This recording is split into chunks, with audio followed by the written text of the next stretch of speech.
Boa tarde e sejam muito bem-vindas e bem-vindos ao segundo Encontro Feminista Digital promovido pela Plataforma Portuguesa para os Direitos das Mulheres. Estão todos a conseguir ouvir-me? Façam só assim? Ok. Agradecer a vossa presença e espero que este seja um encontro rico de ideias e de debate. No atual contexto global da pandemia Covid-19, a Plataforma Portuguesa para os Direitos das Mulheres tem consciência dos impactos de que esta pandemia tem tido, não só ao nível da saúde pública, mas também ao nível daquilo que é a vivência cotidiana, em particular, e naquilo que nos interessa para este encontro das mulheres e das raparigas. Iniciámos uma série de encontros feministas digitais para debater as situações concretas e este, em concreto, é sobre a violência masculina contra as mulheres e raparigas. O que muitas de nós temíamos já está a começar a aparecer à luz do dia, que o confinamento em casa e o distanciamento social introduzidos para conter a pandemia da Covid em todo o mundo têm vindo a colocar as mulheres em maior risco de violência.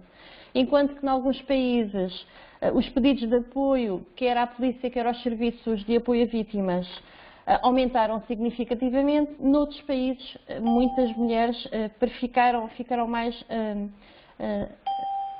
absteram-se de procurar ajuda, portanto ficaram mais silenciadas, digamos assim. Sabemos que nas casas onde os agressores de violência sexual, física, psicológica, etc., partilham a residência com as suas vítimas, as medidas de confinamento e de isolamento social têm estado a aumentar este risco. Por outro lado, é também de extrema importância olharmos para as respostas a fim de perceber se estas estão adequadas à prevenção, ao apoio às vítimas e ao combate à violência contra as mulheres e as raparigas, nomeadamente no que respeita ao encontro das necessidades e dos direitos das mulheres e raparigas. O que é que se tem passado cá em Portugal? Quais têm sido os efeitos da pandemia Covid e, em particular, do confinamento e do maior isolamento social em mulheres e raparigas que vivem situações de violência sexual, de violência em relações de intimidade, a chamada violência doméstica, e de violência de namoro? E o que é que antecipamos em termos de desafios e de oportunidades pós-Covid-19 ao nível da prevenção e da proteção a jovens, mulheres e a raparigas sobreviventes de violência sexual, de violência em relações de intimidade e de violência no namoro em Portugal? Hoje temos connosco três grandes mulheres que nos vão falar e vão tentar dar resposta a estas perguntas, centrando-se naquilo que, na nossa perspectiva, é a violência masculina contra mulheres e raparigas. E passo a apresentar as nossas três convidadas. Margarida Medina Martins é vice-presidente da Assembleia Geral da Plataforma, é cofundadora da Associação de Mulheres contra a Violência, a AMCV, e representou esta organização na ONU, na WAVE, no Lobby Europeu das Mulheres, no Conselho Consultivo da Comissão para a Cidadania e Igualdade de Género e é atualmente presidente da AMCV. É perita em Direitos Humanos das Mulheres e das Crianças e ativista na defesa dos direitos das mulheres, jovens e crianças sobreviventes de violência. E foi cofundadora de várias associações, como, por exemplo, a Associação contra o Femicídio, a Associação Plataforma Internet Segura, a Associação Portuguesa para a Prevenção do Abuso e Negligência de Crianças, a Sociedade Portuguesa de Psicologia Comunitária e a nossa plataforma. Tem formação em Educação pela Arte, Saúde Mental e Comunitária e Prevenção e Combate à Violência contra as Mulheres. Diana Silva, obrigada Margarida e seja bem-vinda a esta conversa. Diana Silva é membro da Colabora desde 2012, trabalha na área da prevenção e combate à violência de género e é responsável pelo atendimento a vítimas nos gabinetes do El Multitudinal. Criminóloga pela Escola de Criminologia da Faculdade de Direito da Universidade de Porto, na especialização em metodologia autobiográfica e violência doméstica. Obrigada, Diana, bem-vinda a este encontro. Ana Parada Costa é licenciada em História pela Universidade de Coimbra e mestre em Ciências Políticas pela Universidade de Siena. É formadora em Igualdade, Género e Cidadania desde 2002 e trabalha em prevenção especial nas áreas da cidadania desde 2006. É membro do GRAAL e tem participações e representações locais e nacionais ao nível internacional também. Foi representante de Portugal no Lobby Europeu das Mulheres e representou as ONGs portuguesas na CEDO. É conselheira no Conselho Consultivo da Comissão para a Cidadania e Igualdade de Género desde 2016. A Margarida, a Diana e a Ana farão uma intervenção inicial de cerca de 7 minutos cada. Findas essas intervenções, abre-se o espaço para o diálogo com quem está aqui a participar, através de comentários e questões que possam ser colocadas no chat, ou dirigidas, conforme o tempo que tenhamos, ou dirigidas a todas ou a cada uma das nossas convidadas. Margarida, por favor, podes começar?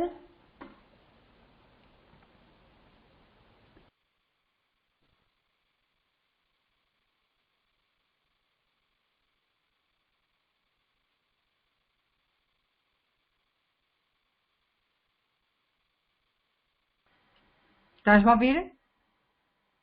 Ok.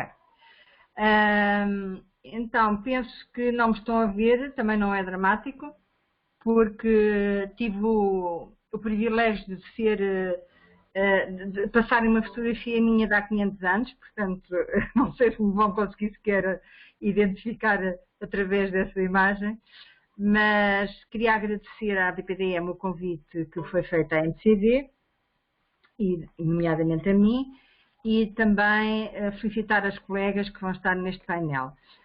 Começo por pedir aqui assim uma clarificação aqui à moderadora, que é assim, eu percebi que eram 7 minutos. A primeira parte dos desafios era um pouquinho qual é o impacto do Covid, no fundo, na área da violência sexual, e também o mundo dos desafios e oportunidades, ok? Falo tudo de uma vez, é isso que é esperado, é isso? Ok, bom.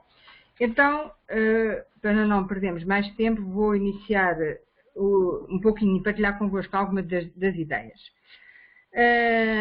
Não vou dedicar-me a partilhar a MCV, porque acredito que das 34 pessoas que estão inscritas, ou coisa assim, a maior parte conhecerá a organização em termos genéricos, portanto é uma Associação de Direitos Humanos das Mulheres, portanto os seus instrumentos de trabalho são instrumentos de direitos humanos das Nações Unidas, Conselho da Europa e União Europeia, e também os nacionais. O que é que temos cerca de 20 anos, 28 anos de trabalho, portanto a caminho dos 30.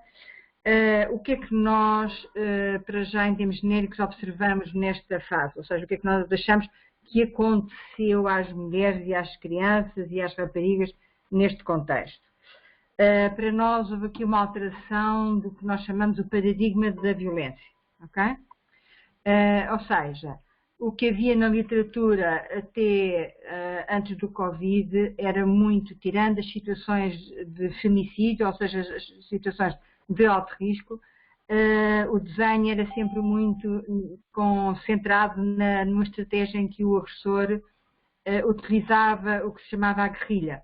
Ou seja, digamos, tinha uma estratégia. Ele não queria matar as vítimas de uma vez, ou que elas desaparecessem da vida dele, tinha dado um trabalhão doido encontrá-las, ou construí-las, como tal, ele não fazia a estratégia de destruição de uma forma geral. Eles utilizam as relações de intimidade e as relações que vão construindo para ter vítimas ao longo da vida.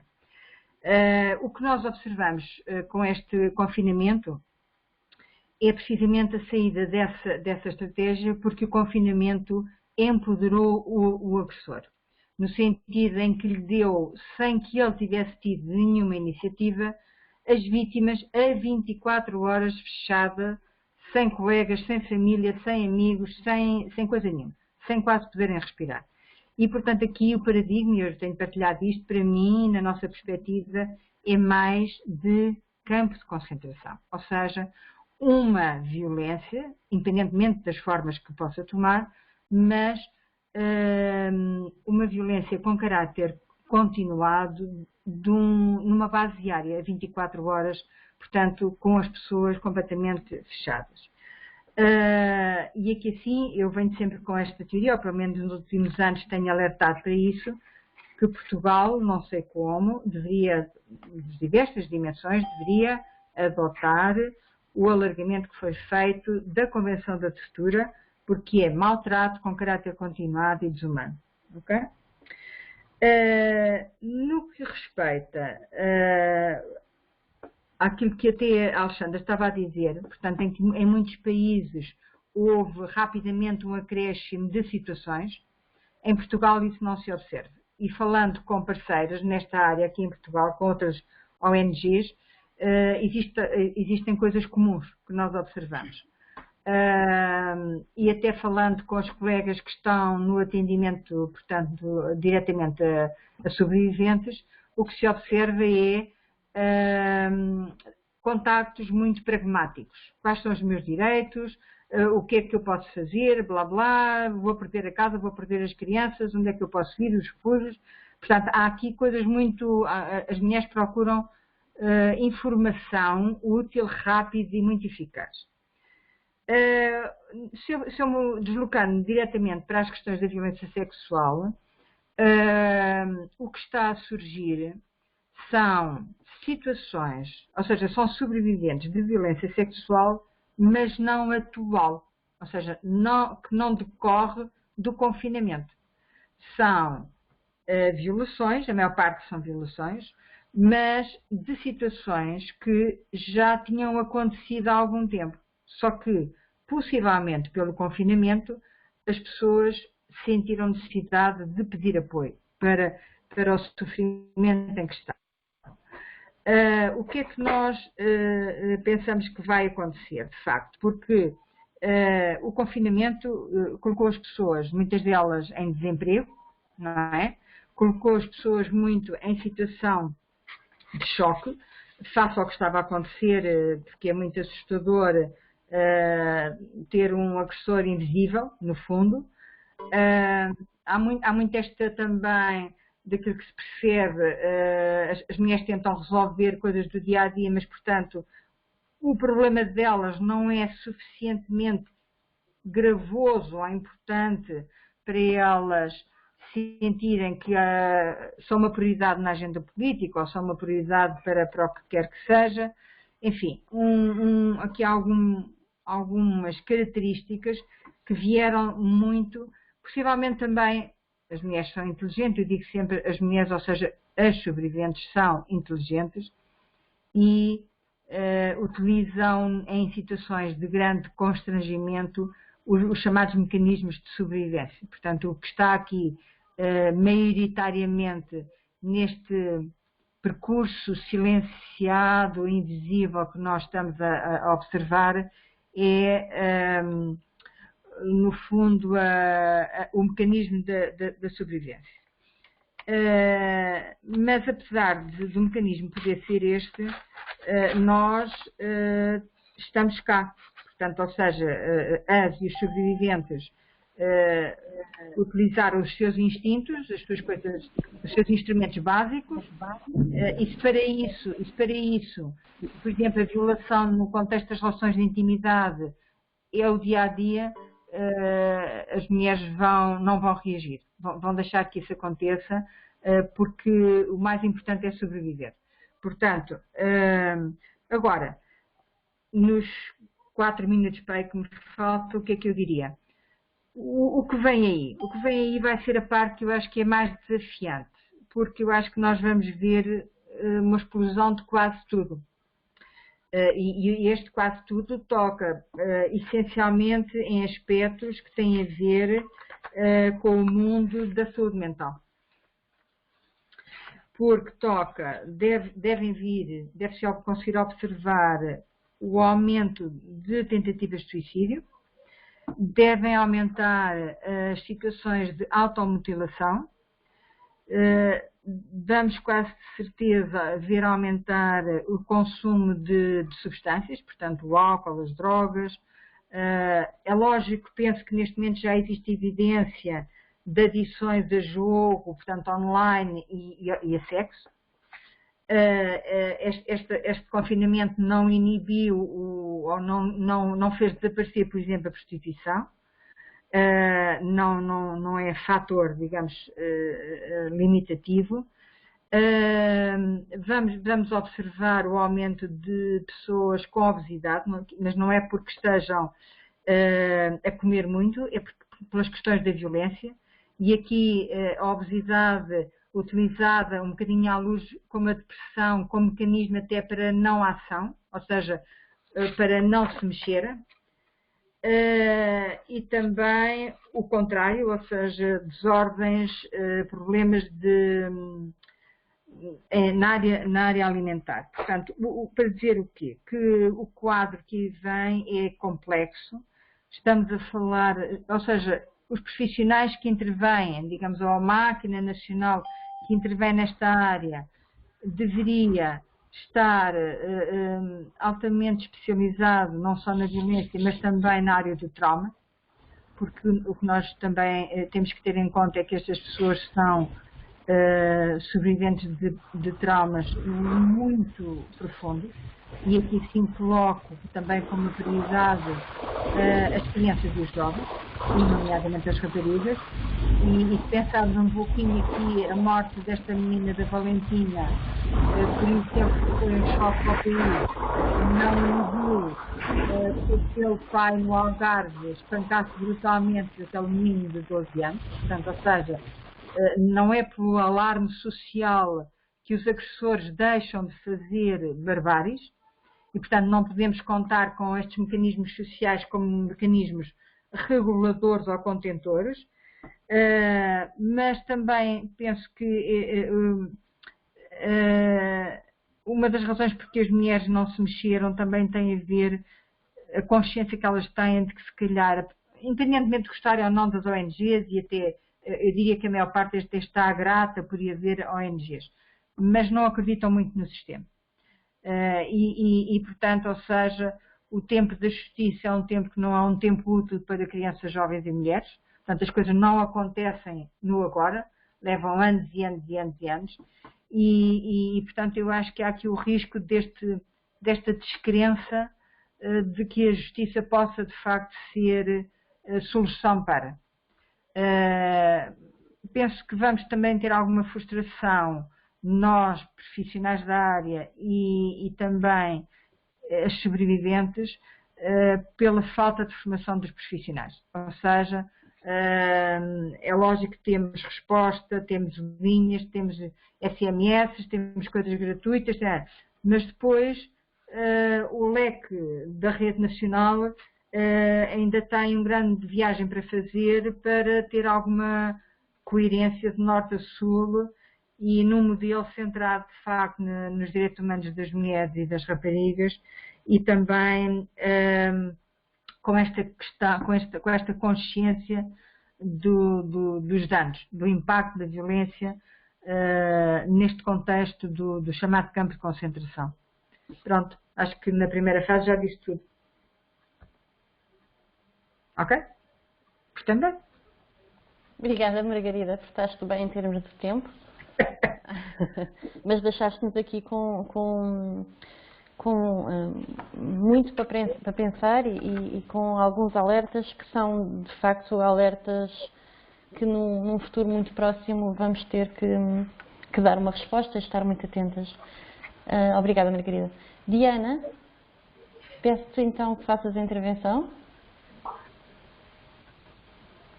Posso começar? Podes, por favor. Obrigada. Boa tarde a todas e a todos. Agradecer, antes de mais, o convite que foi endereçado à Colabora para podermos participar hoje neste encontro digital. Cumprimentar todas as pessoas presentes e as oradoras deste painel, que é um orgulho poder estar a falar virtualmente lado a lado. E começando por enquadrar um bocadinho o que tem sido o trabalho da Colabora na área da violência doméstica e da igualdade de género. Portanto, a Colabora é uma cooperativa de intervenção social que tem sede na Covilhã desde 2008. A nível da prevenção e combate à violência doméstica e a intervenção na igualdade de género, estamos desde 2010 com um gabinete em funcionamento, um gabinete de apoio a vítimas de violência doméstica, que alargou recentemente, em 2016, para um segundo gabinete de atendimento conselho em Belmonte. Portanto, a nossa área de intervenção é toda a região da Cova da Beira e eu vou hoje tentar, de facto, mostrar-vos um bocadinho do que foi a nossa realidade e do que tem sido neste período de confinamento, de uma nova realidade. Efetivamente, e à semelhança daquilo que foi sendo registado em Portugal, nomeadamente pelas forças de segurança, que registaram um decréscimo de cerca de 40% ao nível das participações criminais por violência doméstica, nós também, na nossa área de intervenção, denotamos um decréscimo muito significativo do número de processos novos que nos foram sinalizados, encaminhados ou procuraram ajuda voluntariamente. Nas primeiras 4 semanas de isolamento, portanto, a Colabora teve de adotar um plano de contingência, à semelhança da maioria das estruturas de atendimento da rede nacional, e, portanto, este plano de contingência privilegiou os atendimentos de forma telefónica e digital, e os atendimentos presenciais continuaram a ser feitos, mas apenas em situações urgentes e geralmente todos os processos novos. Portanto, as situações novas que foram chegando foram sendo sempre atendidas presencialmente. E logo à partida, com esta contingência, aqui vimos prejudicadas principalmente as sobreviventes que já estavam em acompanhamento continuado, nomeadamente acompanhamento emocional, porque fazê-lo de uma forma telefónica ou digital não é obviamente tão pessoal e com tanto suporte emocional como será de forma presencial. Efetivamente, nas primeiras 4 semanas de isolamento, de confinamento residencial, todos e todas nós registámos apenas 2 situações novas de pedidos de ajuda por violência doméstica, e o que significa, quando comparado com o mesmo período de 2019, significa uma redução de 89% dos pedidos de ajuda novos, e portanto isto é significativo. A nível nas possíveis razões que consideramos que possam estar subjacentes a esta redução, e à semelhança do que tem sido debatido também a nível nacional, acreditamos que o facto de haver um confinamento residencial naquele local que para muitos e muitas de nós seria o local privilegiado de segurança e que para estas mulheres sobreviventes é de facto o local de maior medo e ameaça, em que estão 24 horas por dia, 7 dias por semana, constrangidas pelos comportamentos violentos dos agressores, isto obviamente terá um impacto consequente e necessário nos pedidos de ajuda. Portanto, a vítima está isolada porque não é possível estabelecer contactos familiares ou sociais, se está constantemente sob a pressão e o controlo do seu agressor. Obviamente isto irá dificultar os pedidos de ajuda formal ou informalmente. Por outro lado, pensamos também que o facto de ter sido feito a nível nacional um empenho muito grande ao nível da sensibilização, isto pode ter tido também um impacto. Acreditamos que poderá não ser tão forte como o foi o facto do confinamento com o agressor 24 horas por dia, mas este impacto, este alarme social criado nas vizinhanças, acreditamos que possa ter tido algum tipo de efeito inibidor nos agressores. Isto porquê? Porque, ao contrário de anos anteriores, neste ano, quer nós, quer as entidades com quem articulamos em rede, que são 24 entidades locais com quem trabalhamos, temos vindo a constatar um maior alerta de situações por parte de vizinhos e de vizinhas, que geralmente não davam a cara, e isto era muito difícil haver de facto uma exteriorização de situações de violência por pessoas próximas àquele casal. E neste momento temos tido muitas situações sinalizadas efetivamente por estas pessoas próximas na vizinhança. E isto acho que é de facto de salutar e é importante. Relativamente Às últimas semanas houve uma viragem e tal como se vinha alertando, quer a nível internacional, porque já se vinha verificando nos outros países europeus, quer a nível nacional, pelo que nos temos apercebido do contacto com outras estruturas de atendimento, as últimas 5 semanas têm comportado um aumento muito significativo de casos. Ou seja, se tivemos nas primeiras 4 semanas, até 16 de abril, apenas 2 situações novas de pedidos de ajuda, nas últimas 5 semanas tivemos 19 pedidos de ajuda. E, portanto, isto já mostra que poderemos estar a entrar no tal boom esperado de pedidos de apoio de sobreviventes. Apesar disto, e tal como já foi referido anteriormente pela Margarida Martins, não nos parece que possamos estabelecer uma relação com o confinamento, porque já são relações, todas as que nos chegaram, de violência continuada anterior ao confinamento e à situação de pandemia e, portanto, não está diretamente relacionado e não podemos estabelecer essa relação. Um dado que acho que é muito importante é o facto de, embora os pedidos de apoio de sobreviventes que tenham um primeiro contacto com a Colabora tenham reduzido, de facto, consideravelmente, aumentou o número de pedidos de apoio de vítimas já em acompanhamento em anos anteriores. Portanto, só neste período destas quase 9 semanas de confinamento, ou estas últimas 3 de pós-confinamento, tivemos 70 mulheres, 70 sobreviventes a pedirem-nos ajuda. E estas questões eram, de facto, também, como já foi referido, questões muito práticas e geralmente de 2 ordens. Relativas a questões jurídicas muito concretas sobre as regulações de responsabilidades parentais, se tinham ou não de cumprir neste período, o que é que poderiam fazer para salvaguardar a não concretização das visitas para impedir o contágio das crianças, pronto, questões muito práticas ao nível das responsabilidades parentais e também muitos pedidos de apoio social e alimentar, que achamos que estão obviamente muito ligados às questões da precariedade a nível de emprego, dos layoffs, do número de baixas por assistência aos filhos e às filhas menores, o facto das próprias filhas e filhos estarem mais tempo em casa, 24 horas por dia, o que aumenta também todas as despesas mensais e os rendimentos das sobreviventes mantêm-se e, portanto, este tipo de pedidos aumentou também muito. Efetivamente, o que é que podemos pensar a nível de desafios futuros que esta pandemia nos coloca em atenção? Acreditamos que esta tendência gradual que tem vindo a ser registada nas últimas semanas para um aumento dos casos de violência doméstica, estejam ou não diretamente relacionados com a Covid-19, acreditamos que vai continuar a acontecer. Este aumento vai continuar a assumir proporções muito relevantes e, de facto, é importante que todas as instituições que direta ou indiretamente dão respostas de apoio a vítimas de violência doméstica se preparem e estejam o mais disponível possível para de facto conseguirem dar respostas ágeis, articuladas e uniformes a estas pessoas que já se estão numa condição fragilizada por todas as questões de saúde mental, de fragilidade emocional que a pandemia provocou durante o tempo do confinamento, a que acrescem todas as situações e consequências biopsicofisiológicas da vitimação por violência doméstica. A par deste aumento de casos, acreditamos que vão haver vítimas em situação emocional mais precária no sentido da autonomização.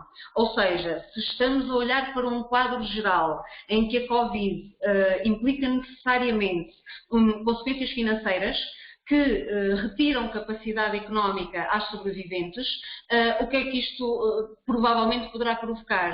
Que a dependência financeira em relação aos agressores aumente e, portanto, o medo pela mudança, a desconfiança no desconhecido, obviamente também o descrédito nas instituições judiciárias, tudo junto, possa fazer com que as mulheres optem por permanecer na situação abusiva e, portanto, a saída deste relacionamento violento poderá ser muito dificultada por todo o cenário de fragilidade económica que se prevê que venha a acontecer e a agravar-se mais do que já está.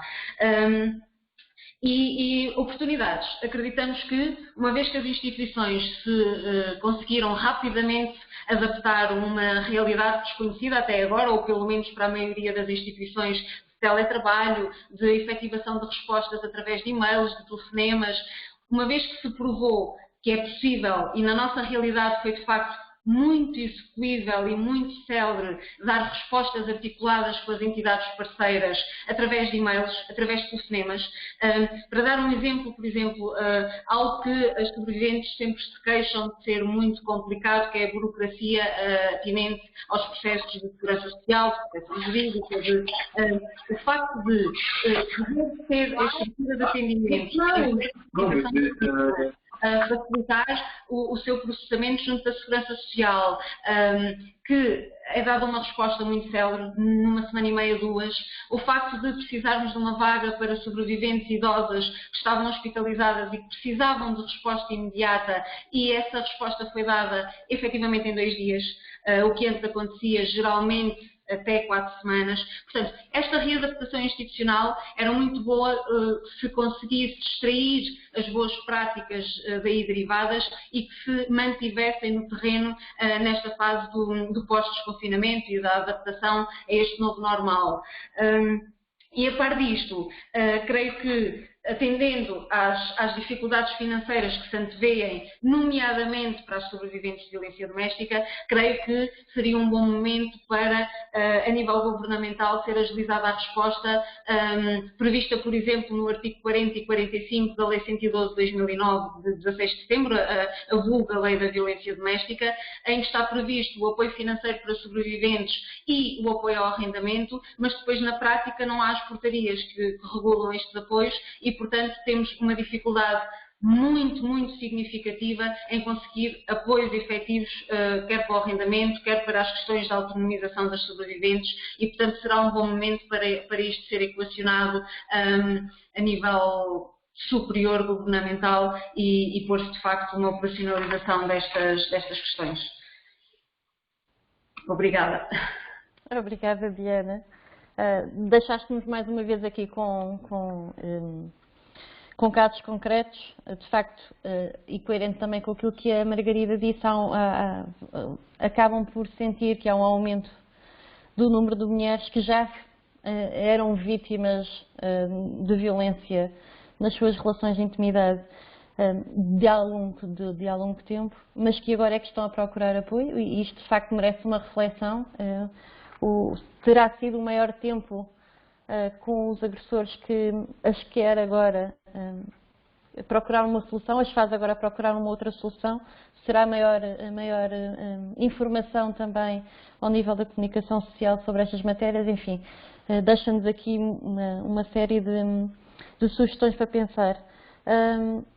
E depois, de facto, as questões da autonomização e a precariedade desta autonomização face àquilo que se prevê em termos de futuro próximo, não é? Do empobrecimento que se prevê, da crise económica que se já está a viver, são de facto muitas questões que temos que ficar com elas e retê-las para pensar o futuro próximo. E eu passava agora a palavra à Ana Costa, que nos vai falar sobre a violência no namoro. Ana? Sim, estou aqui. Então, boa tarde a todos e a todas. Eu sou Ana Costa, já fui apresentada, mas entretanto não estando aqui pelo GRAAL, nesse sentido, sou membro do GRAAL e também por isso me convidaram, com certeza, e portanto passo a explicar rapidamente a quem não conhece o GRAAL. É uma organização de direitos das mulheres, uma organização internacional, começou em 1921 na Holanda, espalhou-se por todo o mundo. Em 1957 veio para Portugal pelas mãos de Maria Lourdes Pinta Silva e Teresa Santa Clara e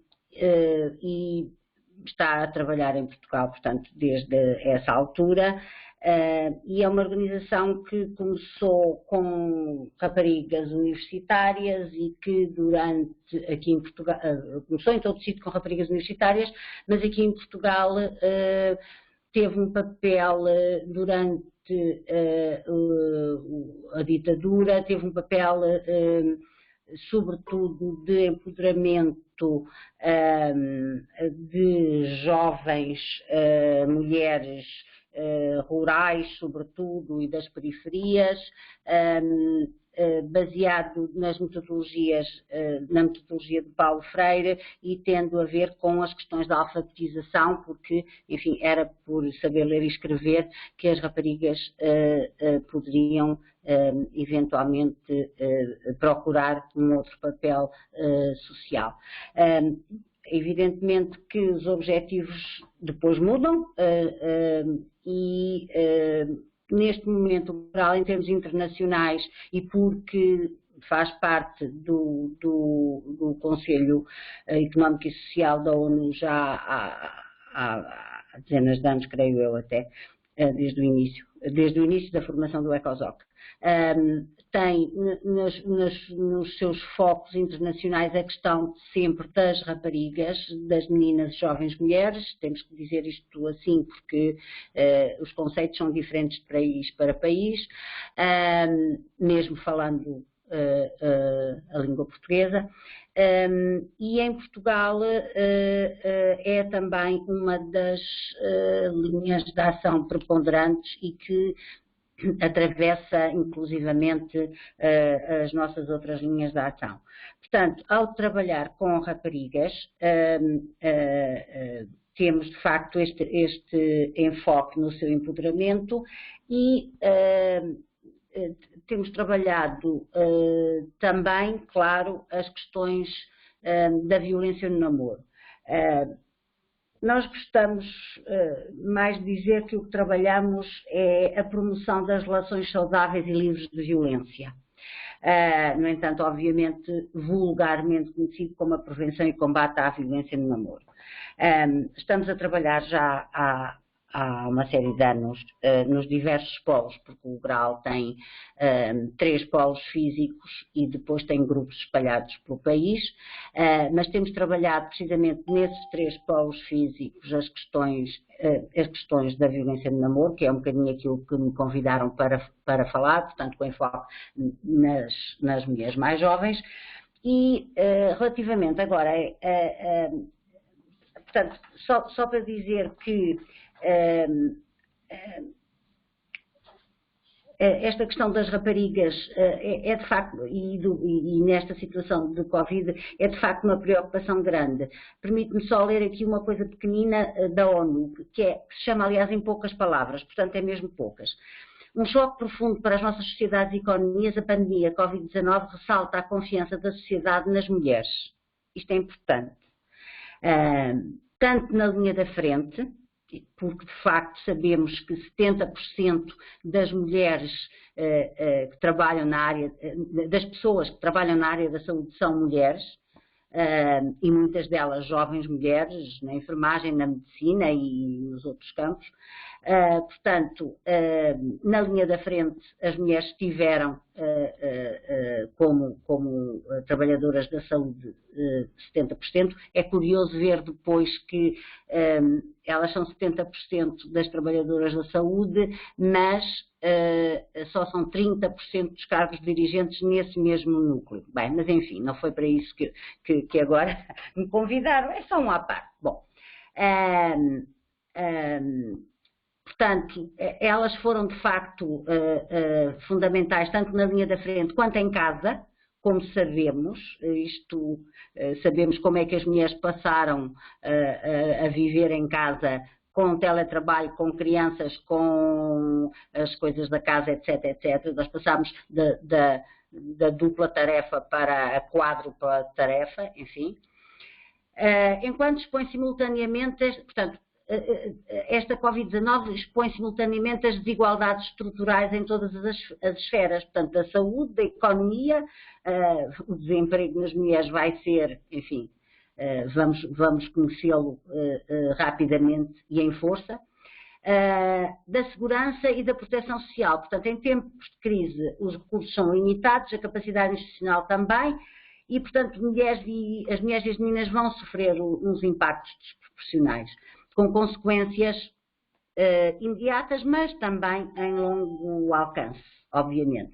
Portanto, estas fragilidades serão amplificadas, obviamente. Portanto, os ganhos que até agora temos pelos direitos das mulheres e que tanto nos custaram a alcançar poderão estar ameaçados.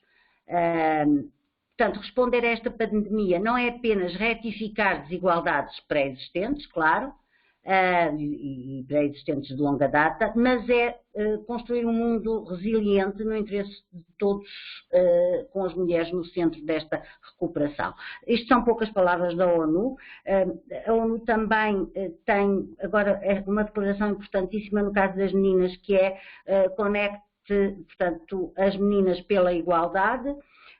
Também um comunicado sobre a urgência em torno da justiça para as mulheres, portanto é um novo relatório que saiu há poucos dias e que tem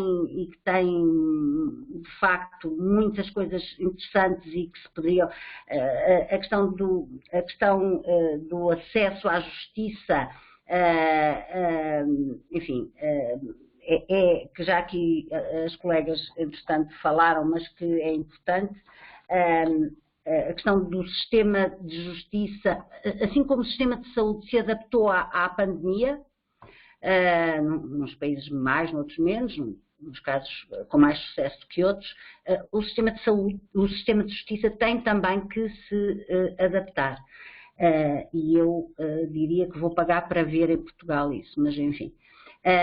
Portanto, a Graça Machel, por exemplo, diz isto: este Covid-19 exacerba as desigualdades de género existentes e mina as liberdades e os direitos das mulheres. E, portanto, é preciso vozes e liderança das mulheres para que as coisas não fiquem ainda piores do que até agora. E, portanto, há que levar a sério estas recomendações de justiça para as mulheres no meio de um Covid, e há que as implementar, portanto, identificando os problemas que as mulheres enfrentam na justiça, nos investimentos, enfim, em várias coisas. Relativamente ainda, eu não sei, bem, eu esqueci-me de ver o tempo, mas alguém me há de dizer qualquer coisa. Gastei 2 minutos? É, Xana? Não, só tenho 2 minutos. Bem, ok, bem, então é assim. Nós temos feito reuniões por Zoom, enfim, com as nossas raparigas e também alguns dos rapazes, porque alguns dos nossos projetos são mistos, não são só de raparigas, como por exemplo o Girl Effect, mas outros, o Namoro, o Namorar-te, o Entra em Ação, são projetos com rapazes e raparigas. Precisamente fizemos rodas de conversas e uma delas é precisamente as relações confinadas, não é? E eles disseram-nos várias coisas que eu acho que são interessantes. Primeiro, a questão do namoro, temos 2 tipos de namoro. Gente mais nova, não é? Que ficou confinada nas casas dos respectivos pais e que, através de telemóveis, enfim, se relacionam. Isto tem um problema que são o envio de fotografias eróticas, etc, etc, que poderão ter o problema de depois virem a ser divulgadas. E como havia confinamento e, portanto, não havia outras hipóteses, muitas das raparigas, provavelmente também alguns rapazes, claro, mas muitas das raparigas, para manter o relacionamento, etc., enviaram de facto essas fotografias que, como sabemos, são extremamente perigosas, enfim. Depois, nos mais velhinhos, houve alguns que começaram a viver pela primeira vez juntos. Portanto, não viviam juntos e, perante uma situação de confinamento, começaram a viver juntos. E, como sabemos, esta experiência de viver juntos, enfim, não é fácil e tem aqui algumas questões. É claro que as relações que se mostraram violentas, anteriormente já haveria, obviamente, alguns indícios, mas as pessoas, enfim, não os viram tanto e, portanto, por outro lado, ainda há outra questão que é estudantes universitários a voltar a casa com relacionamentos também um bocadinho difíceis porque há muito tempo que estavam fora, enfim, sendo outra questão, é também uma questão que traz alguns problemas. Portanto, as fotos, os nudes nas redes sociais, etc. E, por outro lado, o viver junto pela primeira vez nos mais velhinhos, e com alguma violência e com algum, enfim, vai haver aí muitos namoros que vão deixar de ser, e alguns ainda bem, pronto. Temos, por exemplo, agora, ainda hoje, ou foi hoje, que vimos um casal que nem sequer era casal, ele perseguia de universitários, estão em mestrado, a rapariga com 23 anos e ele matou-a, portanto, foi a última notícia que se viu e pronto. Por outro lado, há aqui uma questão que eu acho muito importante, que são as agressões sexuais dentro da família. E as raparigas são os alvos preferenciais dessas agressões sexuais. Agressões sexuais dentro da família por progenitores, por irmãos, etc, etc. Essas meninas que normalmente que estavam na escola, que os professores podiam aperceber, etc., deixaram de ter essa rede. E, portanto, vamos ver o que é que vai acontecer agora quando chegarem, enfim, à escola, porque vão haver muitos casos desses, muitíssimos casos. Porque reparem o que é o confinamento podia já existirem antes ou não, mas se a questão sexual já existia, foi agravada, se não, e por vezes não existia e foi agora. Portanto, vão também, e isso também é uma preocupação grande. Por outro lado, a questão do desconfinamento. A questão do desconfinamento também é complicada, porque contava-me a Ruth, que está por aí, com certeza, e que podia estar aqui a falar como eu, ou melhor até, contava-me a Ruth que agora, em alguns jardins aqui da cidade, e nós estamos em Coimbra, de repente os alunos que têm aulas presenciais saem da escola, vão para os jardins, e claro, entre a cerveja e marijuana, a coisa, enfim, está animada. Só que a questão é a seguinte, que se põe também, é que depois de estarem separados, há o regresso e, portanto, a pressão para relações sexuais ou, enfim, essas coisas vai com certeza acontecer, percebe-se que sim. Portanto, podem-me dizer, e um bocadinho é verdade, é preço por ter cão e preço por não ter, ou seja, enviam fotografias de nudes quando estão separados e agora, quando estão juntos, sim, agora quando estão juntos passam a uma ação mais física e mais pronto. Eu tinha uma série aqui de coisas para dizer relativamente ao levantamento que elas fizeram, mas não tenho tempo, não é, Xana? Já está?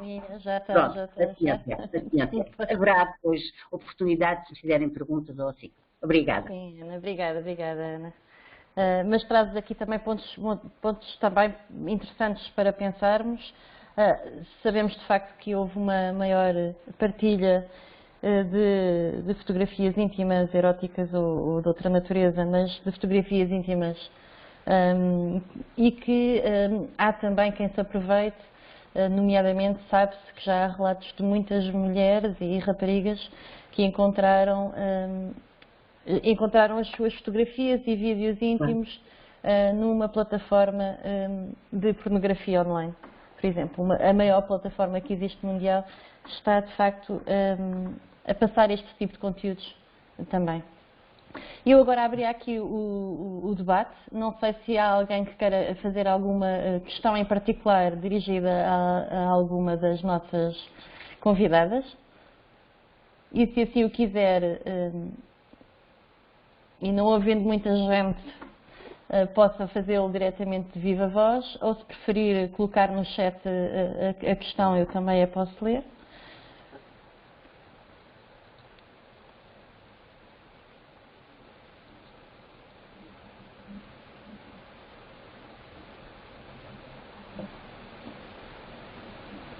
Alexandra.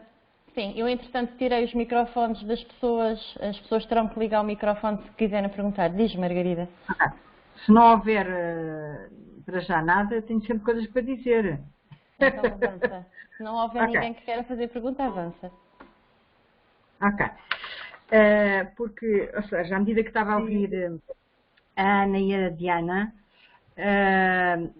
foi como se aquilo que me... Ah, desculpa, a Célia. Não. A Célia vai fazer uma pergunta? É? É rápido. Da intervenção da Diana, eu percebi, não sei se percebi bem, que haveria uma maior mobilização para dar resposta atempada às situações. Percebi bem, Diana?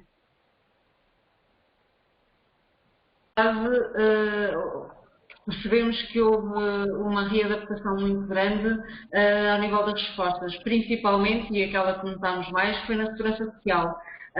Uma agilização muito, muito grande dos procedimentos de resposta muito célere.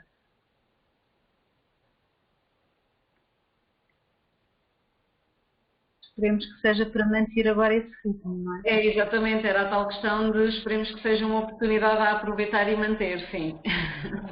Uma boa prática a reforçar. Sim. Margarida, se quiseres agora avançar.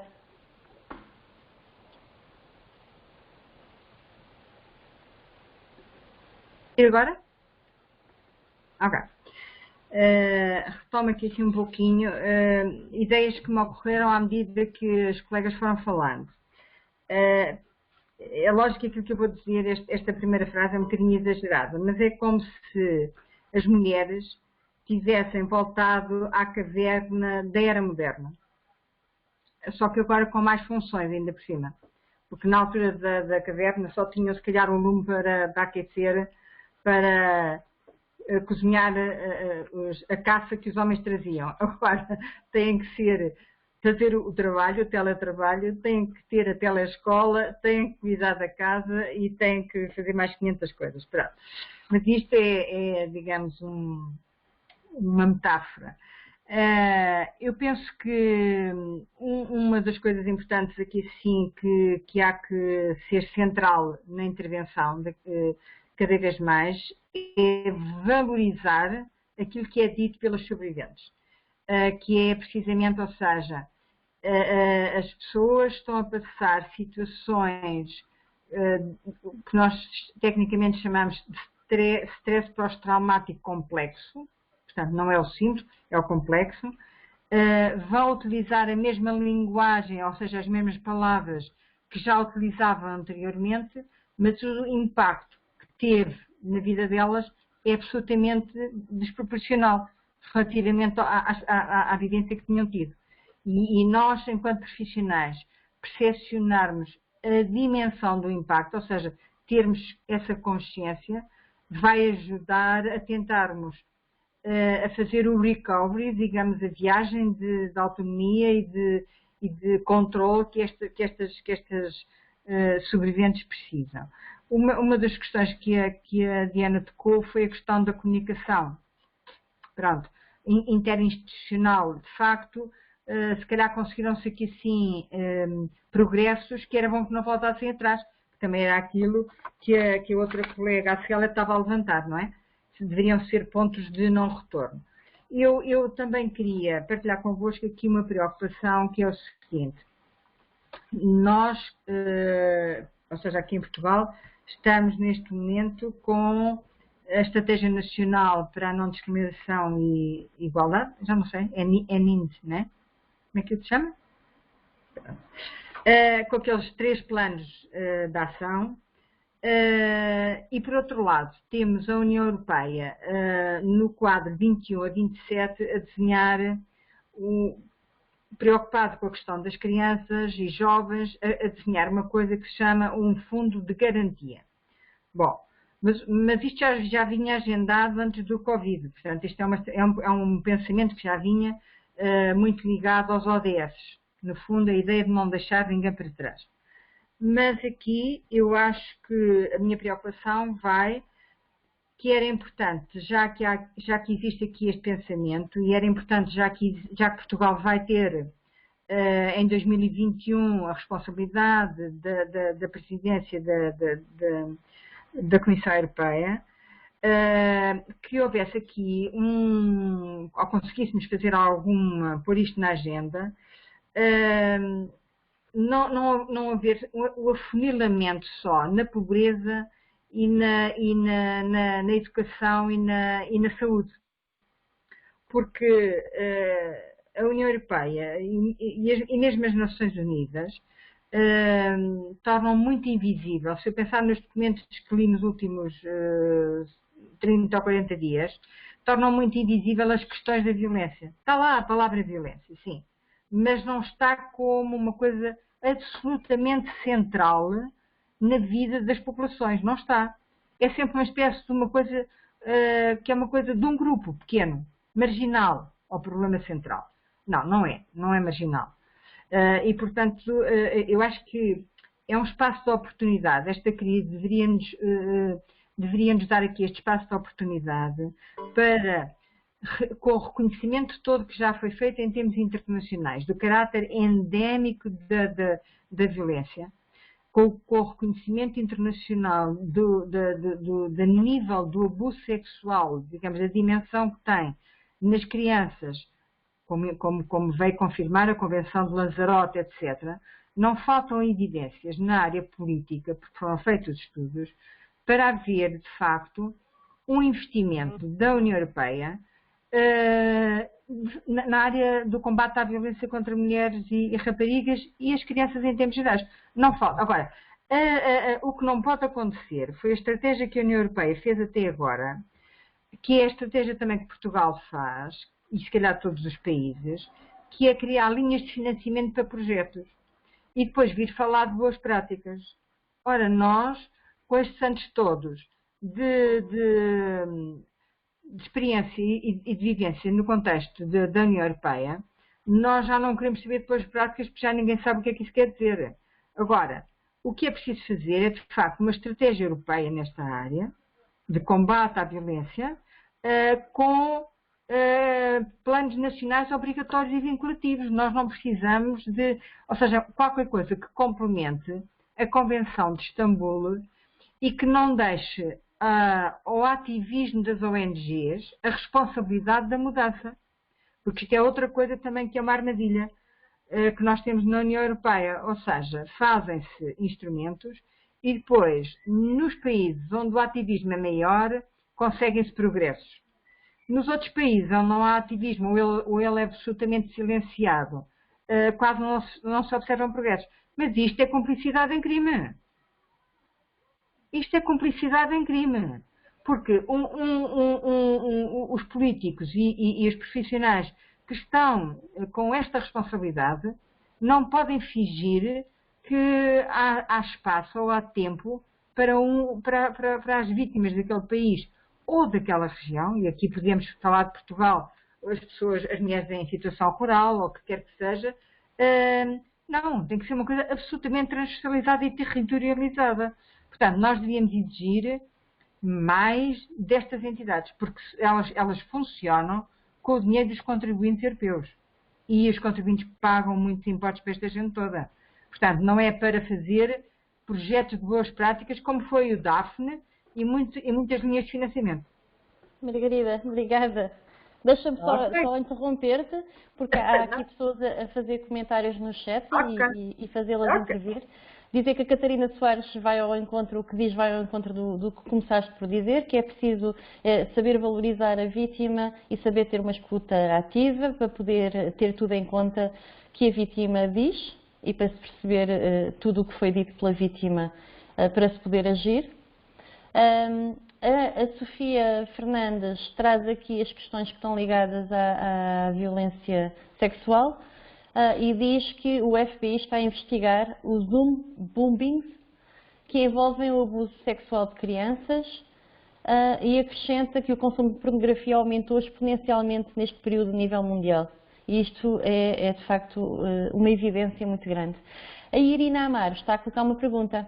Existe algum sítio onde se possa ter acesso a informação sobre quais os advogados e as advogadas especializadas em violência doméstica? Alguma de vocês sabe responder a esta pergunta?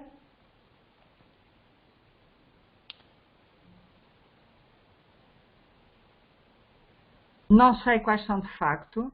Essa preocupação já veio várias vezes para cima da mesa da necessidade de haver uma rede de juristas especializados nessa área.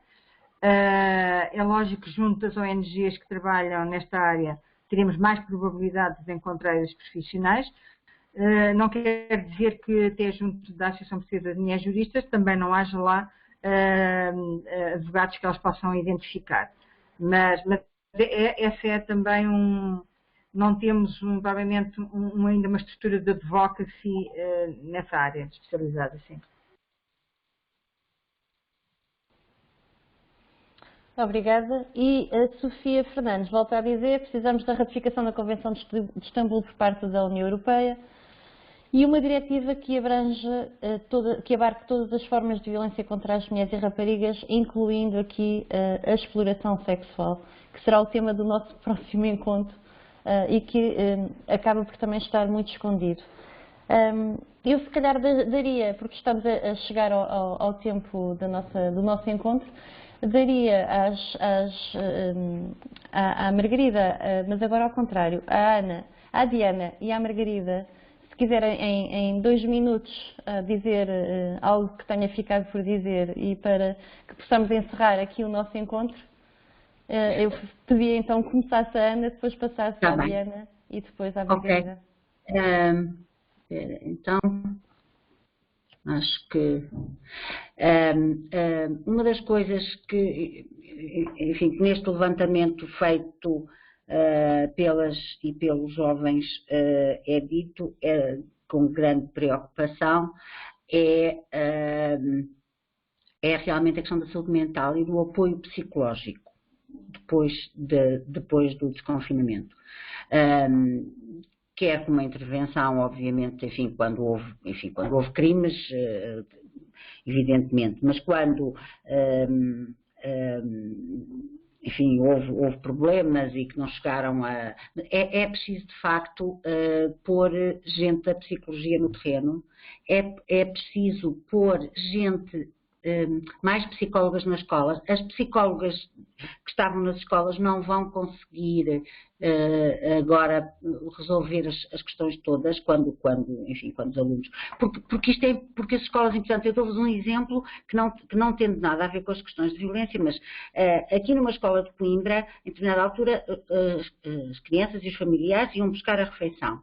E alguém que estava a dar a refeição, e às vezes as pessoas fazem a diferença também, percebeu que havia fome.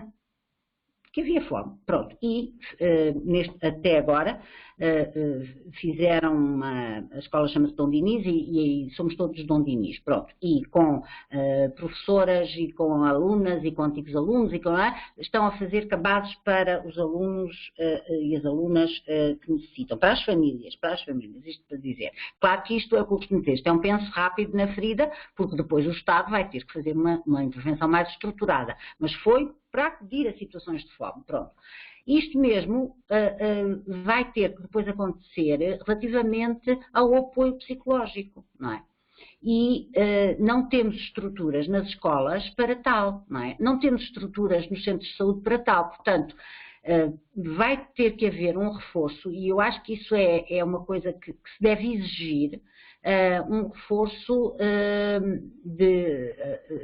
da saúde mental, desde logo a psicologia, eu digo nas escolas porque acho que é o sítio onde se deve começar, não é? Depois, enfim, pode voltar. Portanto, isso era uma coisa que eu queria, porque é evidente, estamos a falar desta violência, também estamos a falar de uma criança que sofre uma situação de fome, é evidente que também tem que ser ajudada, não só com a comida, mas também psicologicamente. Mas as outras situações de violência têm que ser detectadas e não vai ser quando o pessoal estiver lá todo ao molho. Não é a psicóloga da escola, uma psicóloga que vai poder fazer isso. É preciso um reforço. Eu acho que isso era uma exigência que se devia fazer. Pronto, acabei. Obrigada, Ana. Diana? Sim, eu resta-me reforçar aquilo que de uma forma transversal a todas nós já foi sendo abordado, mas acho que tudo o que se antecipa de desafio, de constrangimento, de aspectos negativos que estão para vir ainda, se conseguirmos pegar nestas boas práticas que existiram, continuar a reproduzi-las, a melhorá-las e efetivamente partilhá-las, acho que é muito importante. E agora falo concretamente enquanto técnica de apoio à vítima no terreno. Foi muito importante nesta fase perceber todo o investimento que houve a nível da sensibilização comunitária, as campanhas que foram feitas, quer a nível dos meios de comunicação social, quer nas bombas de gasolina, quer nos supermercados e hipermercados. Acredito que o impacto ao nível da consciencialização para a violência doméstica foi muito relevante. E acho que também a tal questão das boas práticas institucionais, se já percebemos que há procedimentos que podem ser agilizados, porque o foram neste período de mudança, e que permitem dar uma resposta muito mais célere às vítimas. Por exemplo, o que a mim mais se mostrou vantajoso no terreno foi de facto esta possibilidade de permitir que as vítimas não tenham de ir a alguns serviços, recontar toda a vitimação, recontar o porquê de estarem ali a pedir aquele tipo de ajuda concreta e, portanto, com um simples encaminhamento, tudo isso foi facilitado muitas vezes no próprio dia. Não é que as respostas não fossem dadas anteriormente, porque efetivamente, da nossa experiência enquanto trabalho em rede com as instituições parceiras da Colabora, as respostas sempre têm sido muito concertadas e de facto, eficientes, mas neste momento, que até poderiam não ter sido ou ser mais complexas a nível da sua agilização, não, foi exatamente o contrário e conseguiu-se um trabalho interinstitucional muito mais vincado e de facto muito mais agilizado ao nível da rapidez nas respostas. Portanto, que isso se mantenha e que também esta possibilidade de fazer encontros com muito mais facilidade a nível destas plataformas digitais possa tornar-se também mais frequente. Os webinários, os seminários digitais, nomeadamente para encontros de partilha de boas práticas, acho que faria todo o sentido de poderem ser mantidos e aprofundados, sim. Obrigada, Diana. Margarida, 2 minutos, consegues? De facto, todas as crises são espaços de oportunidades, não, é o mundo que reconhece isso. As mulheres, há muitas mulheres que vão ficar desempregadas e sem recursos, de facto.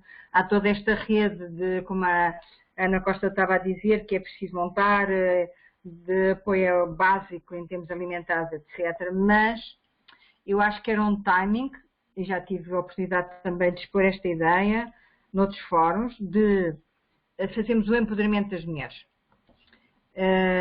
Que é, à medida que as crianças vão entrando nas escolas, existe aqui um espaço que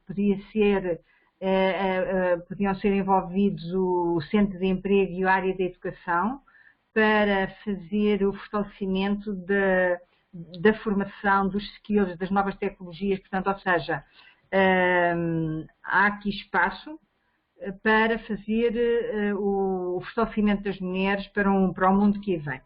E de facto acho que devia haver aqui assim um esforço nesse sentido.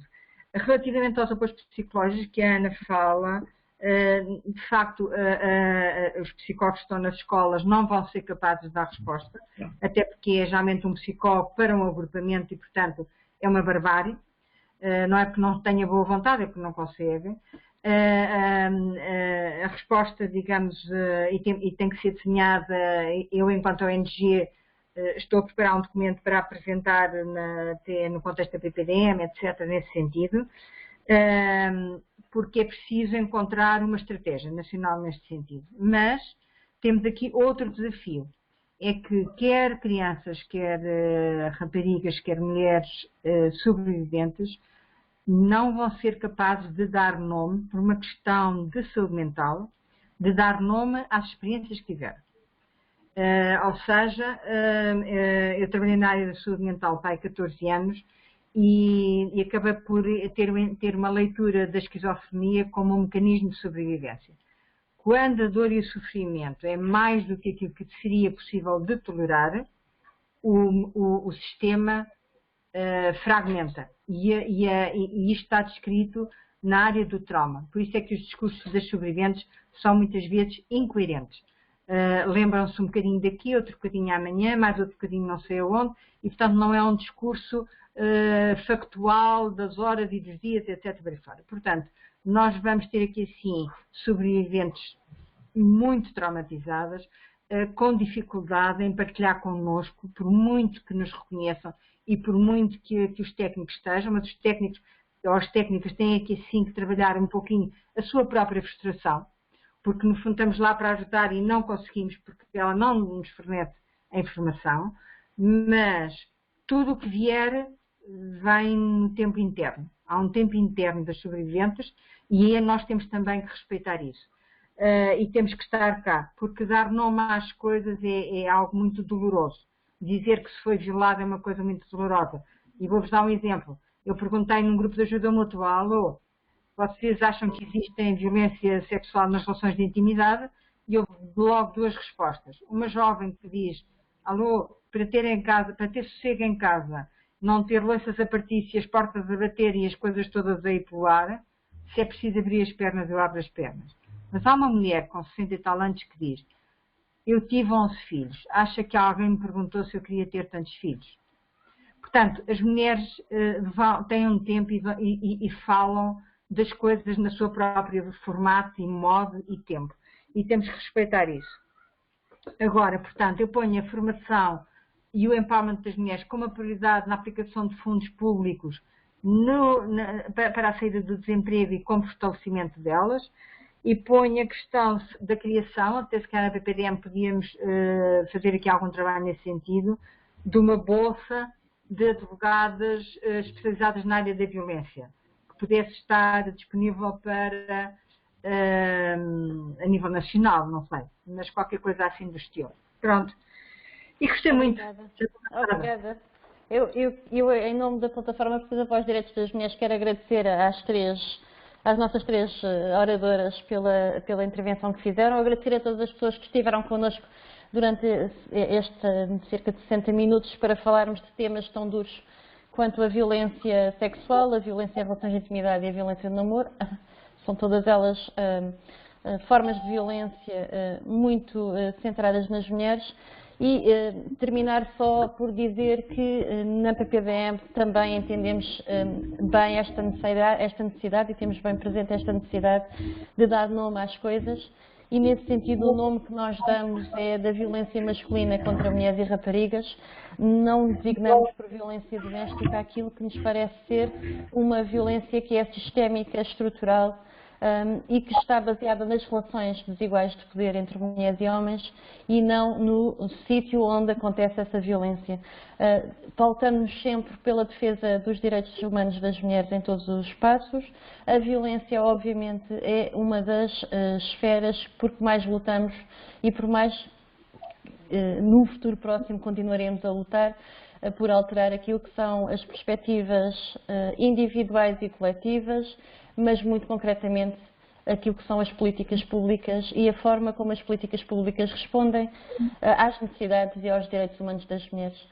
Deixar-vos só o convite, já aqui feito, para o próximo dia 4 de junho, também pela mesma hora, onde iremos falar de exploração sexual, quer no contexto do tráfico, quer na prostituição de mulheres e raparigas.